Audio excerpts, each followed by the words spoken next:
ಕರ್ನಾಟಕದ ಕೆಳಗಿನ ಯಾವ ಸ್ಥಳದಲ್ಲಿ ಬಾಹುಬಲಿ ಪ್ರತಿಮೆಯನ್ನು ಕಾಣಲಾಗುವುದಿಲ್ಲ? A. Karkala, B. Dharmasthala, C. Shravanabelagola, D. Udupi. ಸರಿಯಾದ ಉತ್ತರ ಡಿ. ಉಡುಪಿ. Next question. ಕರ್ನಾಟಕದ ಮೊದಲ ರಾಜ್ಯಪಾಲರು ಯಾರು? A. V. V. Giri, B. Dharmaveera, C. S. M. Shri Nagesh, D. Jayachamarajendra Wodeyar. ಸರಿಯಾದ ಉತ್ತರ D. Jayachamarajendra Wodeyar. Next question. ಮೈಸೂರಿನಲ್ಲಿ ಯಾವ ಹಬ್ಬ ಆಚರಣೆಗಳು ಪ್ರಸಿದ್ಧವಾಗಿವೆ? A. Deepavali, B. Dasara, C. Holi, D. Shivaratri. ಸರಿಯಾದ ಉತ್ತರ B. Dasara. Next question. Mangaluru ಬಂದರು ಕರ್ನಾಟಕದ ಯಾವ ಜಿಲ್ಲೆಯಲ್ಲಿದೆ? A. Udupi, B. Dakshina Kannada, C. Hassan, D. Uttara Kannada. ಸರಿಯಾದ ಉತ್ತರ ಬಿ. ದಕ್ಷಿಣ ಕನ್ನಡ. ಕ್ವಶನ್. ಕರ್ನಾಟಕ ರಾಜ್ಯದ ಮರದ ಸಂಕೇತ ಯಾವುದು? ಎ. ಆಲದ ಮರ, ಬಿ.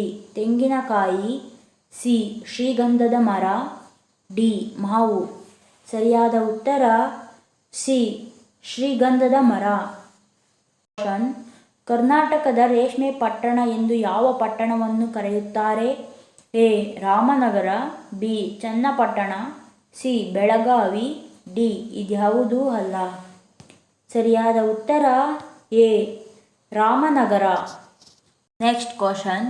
ಕರ್ನಾಟಕದ ಅತಿ ಎತ್ತರದ ಶಿಖರ ಯಾವುದು? ಎ. ನಂದಿ ಬೆಟ್ಟಗಳು, ಬಿ. ಚಾಮುಂಡಿ ಬೆಟ್ಟಗಳು, ಸಿ. ಪಶ್ಚಿಮ ಬೆಟ್ಟಗಳು, D. Mullayanagiri.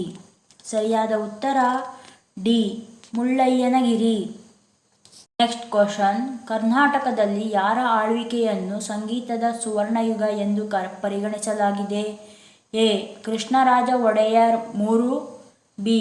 Chamarajendra Wodeyar, C. Krishnaraja Wodeyar 4, D. Jayachamarajendra Wodeyar. ಸರಿಯಾದ ಉತ್ತರ ಸಿ. ಕೃಷ್ಣರಾಜ ಒಡೆಯರ್ 4. ರವರ ಕಾಲದಲ್ಲಿ ಸಿ. ವಿ. ರಂಗಾಚಾರ್ಲು ಮೈಸೂರಿನ ದಿವಾನರಾಗಿದ್ದರು. A. Jayachamarajendra Wodeyar, B. Chamaraja Wodeyar, C. Krishnaraja Wodeyar, D. Krishnaraja Wodeyar 3.